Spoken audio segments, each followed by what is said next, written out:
What's up, people? Old Big Waller here. Listen, I just wanted to talk to my newbies. I get a lot of questions around this time of year about if I wanted to start, and I wanted to start small, what is the best way to start growing in a small, to start off small?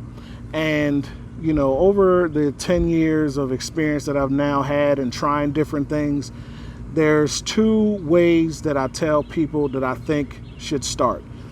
If you say I have a little plot of ground in my yard and I want to start small there, I would personally recommend starting off with a 4x4 garden bed. If you start off with a 4x4 garden bed, something this size, you can grow so much in here that it doesn't make any sense. Absolutely wonderful. I grow all kinds of things. I have grown all kinds of things in something this size. I've grown a bunch of different things in this kind of size because I use, and even though you don't see it here, I do use what is known as the square foot gardening method.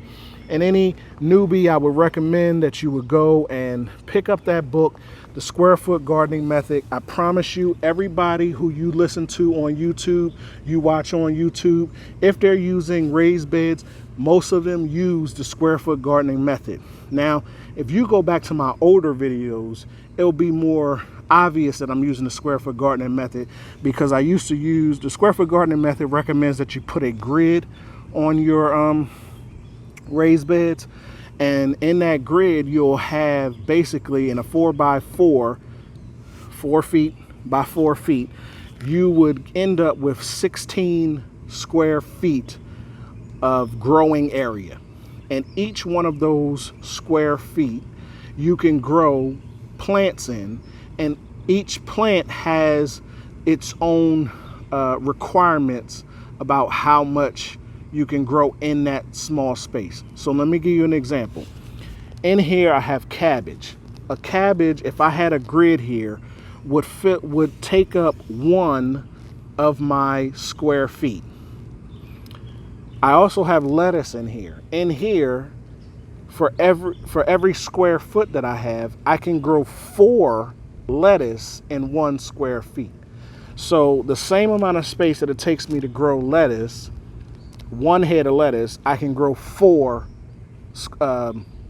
heads of, for 1 square foot for 1 head of cabbage, I can grow 4 heads of lettuce in that same space. So that's kind of basically how it works. If you look at the square foot gardening method, it also explains the spacing needs for each plant that you buy. So I definitely recommend starting off with a 4x4 square foot method.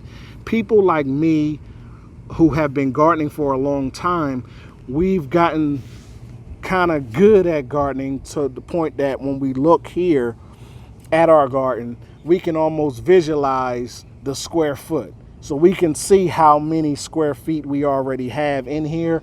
And so we already, by vision, can now say, okay, this is about a square foot. I'm gonna put 4 lettuce here. Here's another square foot, 4 lettuce here. So we don't actually put the grids down. And that's why many of you don't know that we are actually using that method, even though we are. So I definitely recommend 4x4 square foot gardening method if you're just starting. And you can look up other videos on square foot gardening, or like I said, I recommend as a resource to pick up the book, because it also will explain which most of the plants that's the most commonly grown plants that gardeners grow, and their spacing needs. The other thing that I recommend, if you say I don't have a yard, or I have a yard but I want to really start smaller than something like this, I want to do something in a container. Over the years, I've tried many different things, but I have come to fall in love with, and you guys know I promote these to the tops of the world. These are the Tough Tote, 27-gallon Tough Tote. And I get mines from Home Depot, only because me and Home Depot, I like the Home Depot. right? They have the same thing at Lowe's. It's a black container, and it normally has a yellow top. They have their same thing at Lowe's. There's also another brand. I can't remember the name of the brand, but it's a black heavy duty, but it has a red lid. Those I recommend growing in. One, this material of plastic is the same material that like your the plastic that your ketchup or your mustard bottles come in, right? That's what this is. It's just a thicker amount of it, so it just holds up, right? One of the things that I like is these things hold up better in the elements.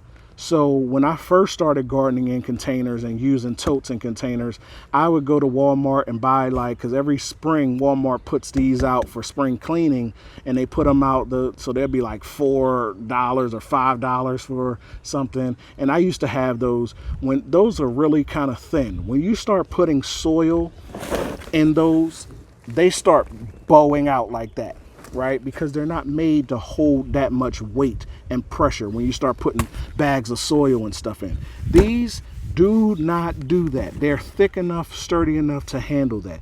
Also, those if you get the cheap ones, after about a year or two, when you start touching it or try to lift it up, they start breaking and cracking on the sides because the plastic has degraded that much. These do not do that. So you may spend $8 for it instead of $4 or $5, but this thing is going to last you several more years outside in the elements without you having to take it in and out of the house, more than those cheap ones. So that's why I recommend this brand. But what I like about growing in something like this, and forgive me, I got stuff in here because I'm trying a new method, but the amount of soil depth that you get here and the amount of area that you get here allows for you to grow just about anything in here. I can't imagine anything that you cannot grow in something like this. What I use these for are my tomatoes. So every year I have been growing 2 tomatoes in something like this. I grow 2 tomatoes and basil together because they're companion plants every single year in these, and I have never ever had a problem with growing those. And I grow what they call indeterminate tomatoes. Tomatoes come in 2 different forms: indeterminate, determinate. Just really quickly, determinate are normally like shorter, smaller. They put all their fruit out at one time and then the plant is basically done. Indeterminate are ones that keep growing throughout the season, and they just keep growing until the season for the tomato is over. And so indeterminate tomato can grow 6, 7, 8, 10 feet tall and be all extremely bushy, and I can grow 2 of them in something like this. If I was a home user and I just had a little porch, a balcony, I could grow maybe 1 tomato in here, 2 peppers over here, a couple herbs in front, and that could be it. It can grow all of that. I could grow, if I wanted to just grow some kale or something like that in here, I can grow 6 to 8 kale in here. I normally tell people to grow 6 because that allows for the kale to get a bigger size. But if you rather like your kale in salad or just using it to juice, you don't actually need gigantic leaves. So you could actually fit 8 kale plants in here. And they will grow to a medium size instead of the larger sizes. And you can do all of that in something like this. I could grow probably 8 lettuce heads in something like this, along with sneaking in some radishes and some carrots maybe on the corners. You can fit all kinds of things in something just like this. I could grow, if I wanted to just grow peppers, I could grow 5 to 6 maybe. I would definitely say 5 peppers in here. 6 might be a stretch, but you could possibly get away with 6 peppers in something just like this. And I know that because I also grow in these containers here, and every single year I grow 4 peppers in something like this every single year. I have had zero problems, and I get the most amazing, most abundant peppers in something like this. So there's no way I don't think that I could get away with, if I grow 4 in here, I could probably go 5 or 6 in something like this. So something like this doesn't take up a whole lot of space. If you have a balcony, a deck, and you say, hey, let me just grab 4 of these, fill them up with dirt, soil, as long as you give them the right sun, you water, and you fertilize, everything in here, something like this, will grow, and you'll be able to do anything you want. Cucumbers, string beans, herbs, anything you want, you can do in something like this. So these are the 2 most efficient ways, I believe, for any person just starting to grow, to be able to grow something and grow something effectively. If you have the yard and you have the space and you don't mind going out in the yard, you don't mind getting a little more, this will be a little bit more costly because your initial startup, you'll have to purchase a little more soil to fill up something like this.